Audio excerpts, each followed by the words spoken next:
सादर प्रणाम। स्वागत है आप सभी का भाग्यफल के आज के इस अंक में। मैं हूं आपके साथ आशीष प्रमोद गोस्वामी। देखिए, सनातन परंपरा में पूजा पाठ का विशेष महत्व होता है। दैनिक रूप से की जाने वाले ईश्वर की पूजा के कुछ नियम कायदे भी होते हैं, जिनकी पालना प्रत्येक साधक को अवश्य करनी चाहिए।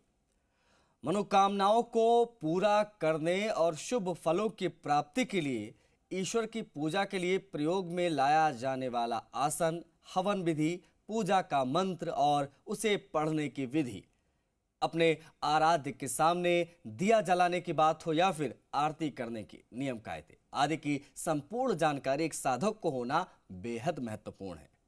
आज जानेंगे ईश्वर की पूजा करते समय हमें किन खास बातों का जरूर से जरूर ख्याल रखना चाहिए, ध्यान रखने की आवश्यकता होती है। इसी विषय पर हमें विस्तार से जानकारी देने के लिए हमारे साथ जुड़ रहे हैं ज्योतिष परिषद एवं शोध संस्थान के अध्यक्ष ज्योतिषाचार्य पंडित पुरुषोत्तम गौड़ जी महाराज। आचार्य जी, बहुत स्वागत है भाग्यफल में आपका।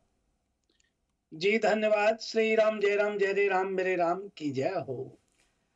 महाराज जी, आज के विषय पर आप प्रकाश डालें उससे पहले तमाम दर्शकों से हम अपील करेंगे कि अगर आपके मन में कोई शंका है, कोई प्रश्न है जो आप इस कार्यक्रम में जुड़कर पूछना चाहते हो, तो नंबर हम आपके स्क्रीन पर दिखाने जा रहे हैं। इन नंबरों को आप नोट कर लीजिए। मैं इन नंबरों को रिपीट भी कर रहा हूं। आप इन नंबरों पर कॉल कर सकते हैं अपना सवाल पूछने के लिए। 0120715386। दूसरा नंबर 012071538787। तो अपना सवाल पूछने के लिए आप हमें नंबरों पर कॉल कर सकते हैं, हमारे साथ कार्यक्रम में जुड़ सकते हैं। और आपके मन में कोई भी प्रश्न है, आप भाग्यफल में जुड़कर उन प्रश्नों के बारे में समझ सकते हैं। सीधा महाराज से बात करने का अवसर आपको प्राप्त होगा। महाराज जी, अब मैं आपका रुख करूंगा। आज का विषय बेहद महत्वपूर्ण। पूजा पाठ हम सब करते हैं, लेकिन जानकारी का अभाव देखने को मिलता है। अब घर में पूजा करने के क्या नियम महाराज जी होते हैं, पूजा करते समय किन बातों का ध्यान रखें, मैं चाहूंगा इस पर आप जरूर आज प्रकाश डालें। देखिए आशीष जी, आज का विषय आपने इतना अच्छा चुना है कि प्रत्येक सनातनी को ये बहुत जरूरी है कि वो अपनी पूजा करें और पूजा का लाभ मिले। ये सबकी उत्सुकता और उत्कंठा रहती है। आप मान के चलिए कि हमारी दैनिक पूजा के लिए तन मन पवित्रता के साथ कुछ एक नियम भी होते हैं, जिनका पालन करने पर ही ईश्वर की साधना आराधना का पूरा फल प्राप्त हो पाता है। तो इसके जानने के लिए आज आपने एक प्रसंग रख दिया। मैं आपको सबसे पहले तो ये आशीर्वाद कि आप इतना अच्छा प्रसंग है, आपके मन में, आपके जहन में आया कि सभी दर्शकों को अपनी दैनिक पूजा का लाभ मिले, और इसको लेकर के आज आपने प्रश्न रखा। इसके लिए प्रश्न भी वही करता है जिनके बहुत ज्यादा अनुभव होते हैं या बुद्धिमान व्यक्ति होता है। तो आपको शुभ आशीर्वाद, बहुत अच्छा लगा। पर ये आप मान के चलिए कि दैनिक पूजा करने के नियम को यदि आप फॉलो करते हैं जी, तो निश्चित रूप से आपकी पूजा सफल होती है। ईश्वर की दैनिक पूजा से पूर्व स्नान आदि से निवृत्त होना चाहिए। मन बहुत प्रसन्न रहना चाहिए। हमेशा शुद्ध एवं पवित्र भूमि पर आसन बिछा करके ही आप अपने आराध्य की या ईश्वर की या हनुमान जी की या दुर्गा की या शिव की, जो भी आपके आराध्य हैं, उनकी साधना करें। पूजा जमीन पर ऊनी आसन पर बैठकर ही करनी चाहिए। ईश्वर की दैनिक पूजा को हमेशा एक निश्चित समय और एक निश्चित स्थान पर ही करना चाहिए। अपने आराध्य की पूजा हमेशा पूर्व, उत्तर या ईशान कोण की ओर मुख करके पूजा करना चाहिए। पूजा करते समय कभी भी हमारी पीठ देवी देवताओं की तरफ ना हो, मुख होना चाहिए। ईश्वर के लिए जलाए जाने वाले दीपक के नीचे चावल या गेहूं या कोई भी अन्न नीचे रख करके और फिर दीपक को रख करके फिर जलाना चाहिए। और ये भी आपको बता दें कि पूजा में सबसे प्रथम साक्षात भगवान जो आप देख पाते हैं। कई लोग कहते हैं हमने भगवान नहीं देखा, लेकिन हम कहते हैं कि आप प्रत्येक व्यक्ति देख पा रहे हैं, केवल समझने की जरूरत है। साक्षात भगवान जो आपको दिखते हैं, रोज आते हैं, वह है सूर्य भगवान। तो सबसे प्रथम सूर्य भगवान को प्रणाम करें, गणेश जी की पूजा करें, गणेश जी को दुर्वा चढ़ाएं, माँ भगवती की पूजा करें, भगवान विष्णु की पूजा करें और फिर अपने आराध्य की पूजा करें। दैनिक पूजा में ईश्वर की सुबह शाम आरती करना संभव हो तो जरूर करना चाहिए। आरती हमेशा खड़े होकर के करें। सबसे पहले उसे अपने आराध्य के चरणों की तरफ 4 बार घुमाएं। इसके बाद नाभि की तरफ 2 बार घुमाएं। अंत में 1 बार मुख की तरफ घुमाएं। ऐसा कुल 7 बार आरती को घुमाना चाहिए। आरती करने के बाद उस पर से जल फेर दें और प्रसाद स्वरूप सभी लोगों पर छिड़के। आरती के बाद हमेशा दोनों हाथों से उसे ग्रहण करने चाहिए। ग्रहण ऐसे करना चाहिए। पूजा पाठ बगैर आसन के नहीं करना चाहिए। पूजा के बाद अपने आसन के नीचे 2 बूंद जल डालें और उसे माथे के लगा लें, तब उठना चाहिए, अन्यथा आपकी पूजा का फल देवराज इंद्र को चला जाता है। इसलिए बड़ा अच्छा प्रसंग आपने रखा, बहुत ही महत्वपूर्ण प्रसंग, और ऐसा प्रसंग जो प्रत्येक व्यक्ति को, प्रत्येक सनातनी को नियमित रूप से लाभ देने वाला होगा। आप सभी को बहुत मंगल शुभकामनाएं। मतलब एक बात तय है महाराज जी, पूजा करना भगवान के प्रति आस्था, श्रद्धा और विश्वास को दर्शाता है, लेकिन इन सब के बीच में महाराज जी ऐसा देखा गया है कि हम सब जब पूजा करते हैं तो बहुत सारे लोगों की मनोकामनाएं बड़ी जल्दी पूर्ण हो जाती हैं। बहुत सारे लोग आपसे भी उपाय समझते हैं हमारे साथ जब जुड़ते हैं, और आप उनको उपाय बताते हैं। और इस लाइव कार्यक्रम में हमने सैकड़ों बार ऐसा देखा कि लोग फ़ोन करके बताते हैं कि महाराज जी ने जो आपने बताया वो सिद्ध हुआ, और आपके द्वारा बताई गई विधियों का हमने पालना की और हमें उसका फल प्राप्त हुआ। अब ऐसे में ऐसे लोग जो पूजा करते हैं, तमाम प्रयास करते हैं भगवान को खुश करने का, उनको प्रसन्न करने का, लेकिन उनकी मनोकामनाएं पूर्ण होती नहीं हैं। इसका मुख्य कारण महाराज जी क्या होता है? क्या गलत तरीके से पूजा करना आप कह सकते हैं कि एक दुर्भाग्य का कारण भी बनती है? देखिए, ये बात मान के चलिए, जी। उल्टा जपत जगत जब जाना, वाल्मीकि भई भक्त ब्रह्म समाना। जी। उल्टा भी भगवान का नाम लें तभी भगवान प्रसन्न होते हैं। तो आप ये मान के चलिए कि नाम तो कैसे भी लें, लेकिन एक नियम को फॉलो करें। आपने बहुत अच्छी बात कही है, बहुत अच्छा प्रश्न रखा है। ये बात सही है कि कई बार हम, जैसे तुलसी दल है, अब तुलसी गणपति को नहीं चढ़ाएं, तुलसी भगवान विष्णु को चढ़ाएं, तुलसी शिवलिंग पर न चढ़ाएं। अब कहने को तो कुछ भी नहीं, लेकिन ये महत्वपूर्ण बातें हैं कि किस प्रकार, जैसे आपको पूरब की ओर मुख करके पूजा करना अति शुभ होता है, सूर्य की ओर मुख करके पूजा करना अति शुभ होता है। अब किसी कारणवश पीठ करके बैठ रहे हैं तो एक आधा बार में तो नहीं होता, लेकिन आप मान के चलिए कि बहुत बार यदि ऐसा करते हैं तो निश्चित रूप से उसका नुकसान होता है।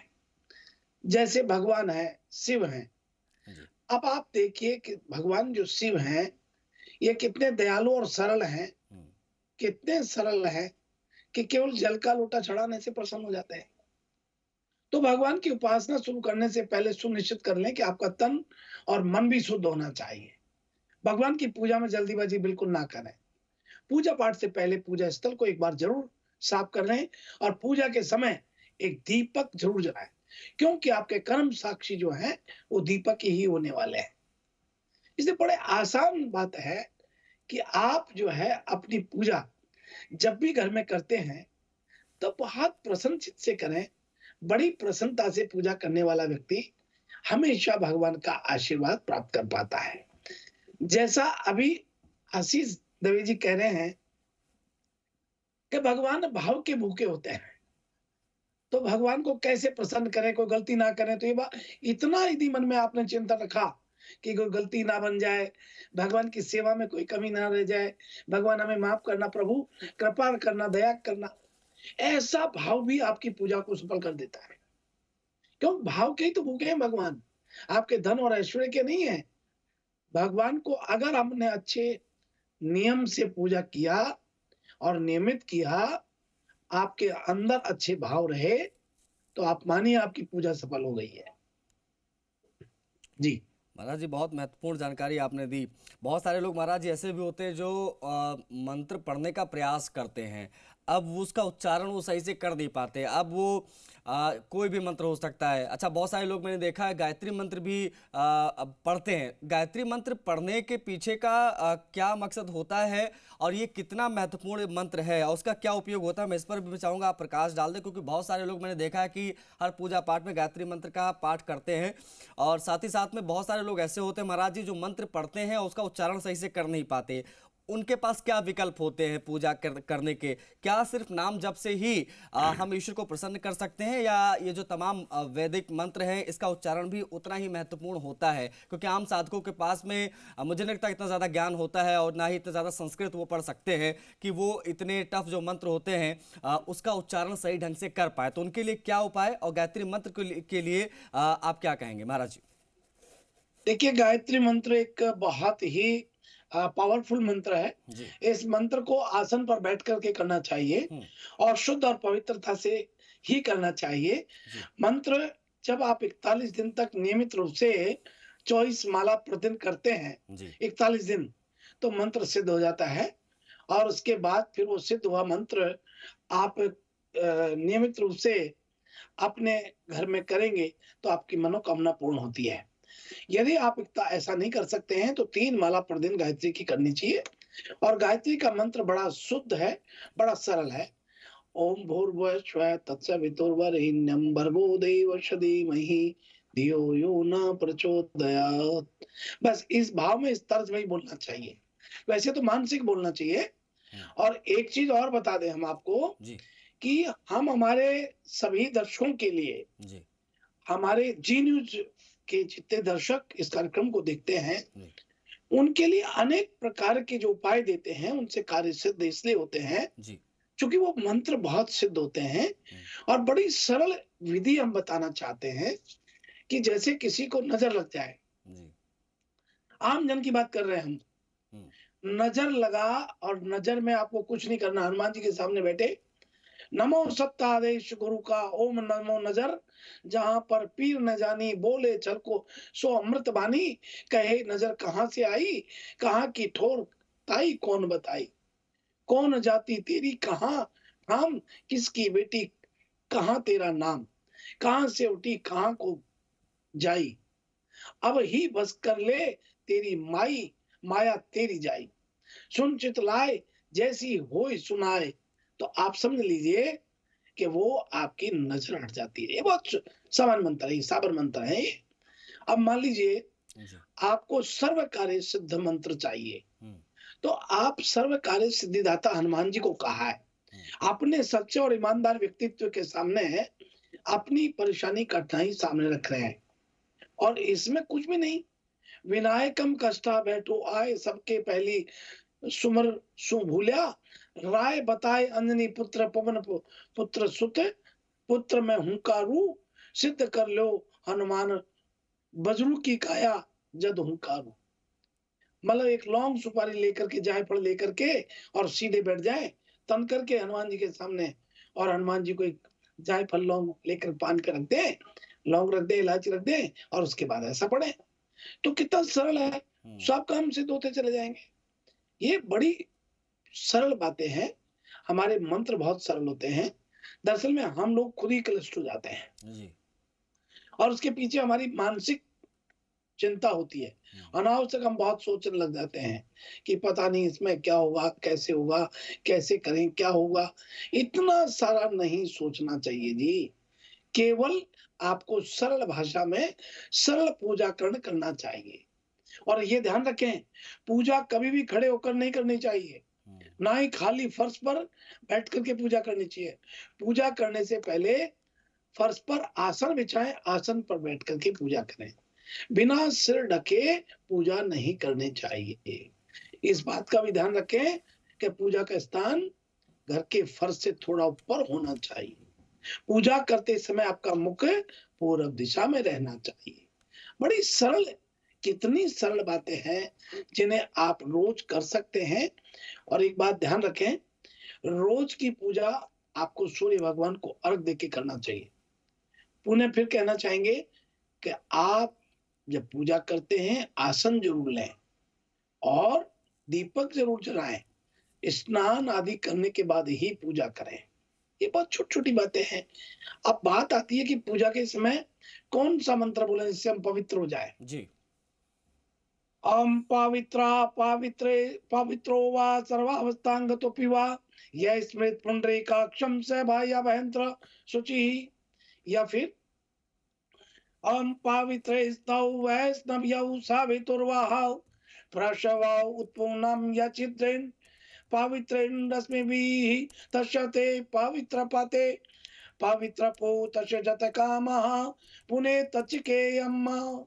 पवित्रता के लिए जो है ये मंत्र करते हुए आप बैठे, निश्चित रूप से आनंद आनंद परम आनंद होंगे। और शास्त्रों के अनुसार देवी देवताओं का पूजन 5 बार करना चाहिए। सुबह 5 से 6 ब्रह्म मुहूर्त में करें तो बहुत अच्छा होता है। बाकी तो फिर आप कभी भी कर सकते हैं, लेकिन 5 से 6 मुहूर्त में करते हैं तो उसका बड़ा लाभ मिलता है। बड़ी मंगल शुभकामनाएं हैं।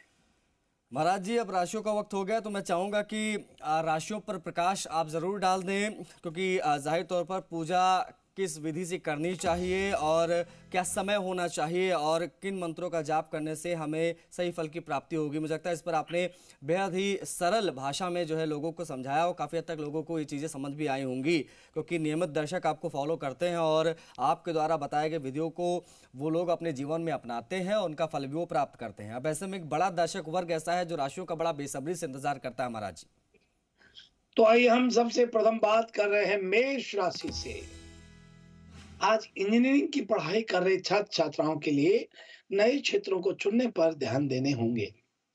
ऑनलाइन काम देखना होगा।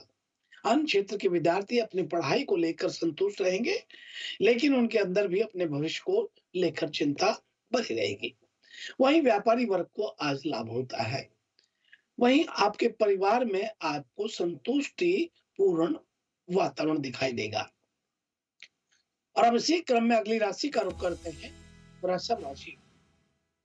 प्रतियोगी परीक्षा की तैयारी कर रहे छात्र छात्राओं में पढ़ाई में तेजी लाएंगे। अपने आत्मविश्वास बढ़ेगा। आपको कुछ लोग भ्रमित करने का प्रयास करेंगे, लेकिन आप ध्यान मुख्यतः अपनी पढ़ाई की ओर ध्यान दें।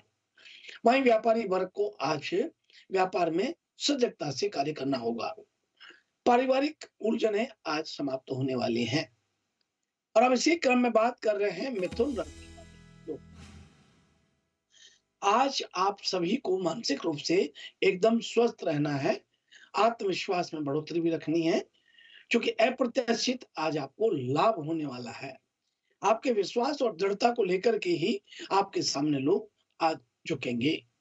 नए नए विचार आपके मन में आएंगे, लेकिन ये आपकी सूझबूझ और समझ व दृढ़ता ही सफलता दे रही है।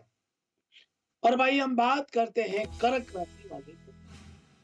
विवाह की प्रतीक्षा कर रहे लोगों के जीवन में कोई नया व्यक्ति आज आ सकता है, जिसका आपसे लगाव हो सकता है। ऐसे में कोई भी निर्णय लेने से पहले उसको समझ जरूर दें, अन्यथा बाद में किसी अनहोनी का कारण बन सकता है। और भाई हम बात करते हैं सिंह राशि। स्वास्थ्य की दृष्टि से आज का दिन आपके लिए बहुत उत्तम रहेगा।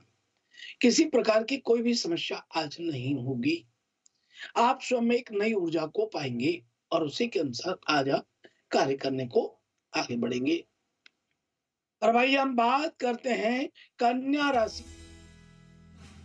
प्रतियोगी परीक्षा की तैयारी कर रहे छात्र छात्राओं के लिए कुछ नया करने को आज मिलेगा, जिस कारण उनके मन में तरह तरह के विचार भी आएंगे। ऐसे समय में अपने अध्यापक के अवश्य परामर्श ले और आपको सहायता मिलेगी। वहीं आज आपको अपने कार्यस्थल पर विशेष रूप से चुनौतियों का सामना करना पड़ेगा। और अब बात करते हैं तुला राशि। जो अभी किसी के साथ प्रेम संबंध में यदि आप हैं, तो साथी से धोखा मिल सकता है, जिससे उनका मन उदास रहेगा। आपका अपने साथी से मोहभंग भी आज हो सकता है। वहीं आज आपके अपने भविष्य को लेकर के कई दिनों से जो रणनीति बना रहे थे, उसमें आज आपको सफलता मिलेगी। आपके व्यापार व कार्य में बहुत विशेष सफलता के संयोग दिखाई देते हैं। और अब बात करते हैं वृश्चिक राशि वाले। यदि आप निजी नौकरी करते हैं तो आज के दिन अप्रत्याशित घटित हो सकता है। ऑफिस में आज आप प्रशंसा के पात्र बनेंगे, लेकिन साथ ही ऑफिस की राजनीति का शिकार भी आज हो सकते हैं। इसलिए पहले से ही इसको लेकर थोड़ा सावधान रहें। और अब बात कर रहे हैं धनु राशि वाले लोग। परिवार में कुछ खटास आज आ सकती है, जिसके कारण रिश्तों में दूरियां बढ़ेंगी। आपको अपने भाई बहन के साथ किसी बात को लेकर मनमुटाव होने की आज आशंका दिखाई देती है। इस समय धैर्य से काम लें, कोई कटु वचन अपने मुख से ना कहें। और अब इसी क्रम में अगली राशि का रुख करते हैं, मकर राशि वाले लोग। आज कॉलेज में पढ़ाई कर रहे छात्र छात्राओं को अपना ध्यान केंद्रित करना चाहिए और साथ ही माता पिता आपसे बहुत प्रसन्न दिखाई देंगे। उच्च शिक्षा ग्रहण कर रहे छात्र छात्रा अपने ज्यादातर समय व्यर्थ के कामों में ना दें। आपको ज्यादा ध्यान आज इधर उधर भटकने की स्थिति दिखाई देती है। वहीं आज आप अपने व्यापार में कार्य में संतुष्टि से आगे बढ़ पाएंगे। और अब इसी क्रम में अगली राशि का रुख करते हैं, कुंभ राशि वाले। आज व्यापार की दृष्टि से आज का दिन आपके लिए मिले जुले परिणाम लेकर आ रहा है। आपको कोई बड़ा घाटा होने की आज संभावना दिखाई देती है। इसलिए कोई भी निर्णय अपनों से बड़ों की सहमति से ही लेना ठीक रहेगा। अपने शत्रुओं पर ध्यान रखें, व किसी प्रकार की लड़ाई झगड़े से आज आपको दूर रहना चाहिए। और भाई हम बात करते हैं मीन राशि वाले लोगों। सरकारी नौकरी कर रहे लोग दुविधा की स्थिति में आज रहेंगे। उन्हें अपने काम के कारण तनाव का अनुभव भी हो सकता है। प्राइवेट जॉब करने वाले अपने काम से संतुष्ट दिखाई दे रहे हैं। उनका मन अपने बॉस को खुश करने में बहुत ध्यान केंद्रित होगा। इस प्रकार से आज का हमारा अपना यह है राशि फल। महाराज जी बहुत आभार आपका राशियां बताने के लिए, साथ ही साथ में आज के विषय पर आपने प्रकाश डाला। लेकिन महाराज जी एक छोटा सा प्रश्न मेरा और मैं जाते जाते आपसे समझना चाहूंगा। देखिए हमारे धर्म में, सत्य सनातन धर्म में दान पुण्य का विशेष महत्व होता है। अब ऐसे में कहा जाता है कि दान पुण्य का फल व्यक्ति को कई जन्मों तक मिलता है। अब ऐसे में ये जो दान पुण्य लोग करते हैं, इसका भी क्या कोई सही समय होता है कि भाई सही समय देखकर दान पुण्य किया जाए, या कभी भी हम दान पुण्य कर सकते हैं महाराज जी? देखिए, बहुत अच्छा आशीष दवे जी आपने प्रश्न किया है। मैं आपको बहुत बहुत मंगल शुभकामना करता हूँ। दान पुण्य बहुत अधिक महत्व होता है जीवन में, और माना जाता है कि दान पुण्य करने से व्यक्ति की सभी समस्याओं का अंत भी होता है और सभी पाप मिट जाते हैं। कहते हैं भगवान के चरणों में स्थान उसे व्यक्ति को मिलता है। लेकिन क्या आप जानते हैं कि दान पुण्य का अर्थ क्या है? दान पुण्य का अर्थ क्या है? दान पुण्य क्यों किया जाता है? तो आपको बता दें, दान पुण्य का अर्थ होता है, पुण्य का अर्थ होता है शुभ पवित्र कार्य। लेकिन जो दान पुण्य आप कर रहे हैं, ये आप मान के चलिए कि प्रभु की कृपा होती है तब संभव होता है। बिना प्रभु की कृपा के आपको अच्छा कर्म करने का कैसे परमिशन होगा? परमात्मा की जब कृपा होती है, धर्म शास्त्रों के अनुसार पुण्य भले ही दान से प्राप्त होता है, लेकिन दान करने का जो भाव है वो प्रभु से प्राप्त होता है। इसलिए अपने कर्मों में विशेष रूप से आप ध्यान रखें कि भगवान की आराधना करें, अच्छे विचार रखें। क्योंकि जब व्यक्ति का देहांत हो जाता है तो यमराज के वहां पुण्य की पूंजी देखी जाती है, न कि दान की पूंजी। इस कारण हिंदू धर्म में बहुत सही मायने में देखा जाए तो पुण्य को दान से सर्वश्रेष्ठ बताया गया है। और पुण्य भगवत पुराण के अनुसार व्यक्ति के जीवन में पुण्य तब कर पाता है जब परमात्मा की कृपा होती है। और पुण्य वो होता है जो आपके भाव से होता है, आपके मन से होता है, और उसके बाद दान का महत्व होता है। इसलिए दान और पुण्य दोनों का अलग अलग अर्थ है, इसलिए मैंने इनको भिन्नता से आपके सामने रखा। जी महाराज जी बहुत आभार, बहुत साधुवाद आपको। आज के इस प्रसंग पर आपने संपूर्ण व्याख्या की और पूरी जानकारियां साझा की। बहुत आभार, बहुत साधुवाद आपको महाराज जी। शुभ प्रभात, शुभ आशीर्वाद। श्री राम जय जय राम, मेरे राम की जय हो। चलिए महाराज जी के इन्हीं शब्दों के साथ भाग्यफल के आज के इस अंक में इतना ही। हमें आज्ञा दीजिए।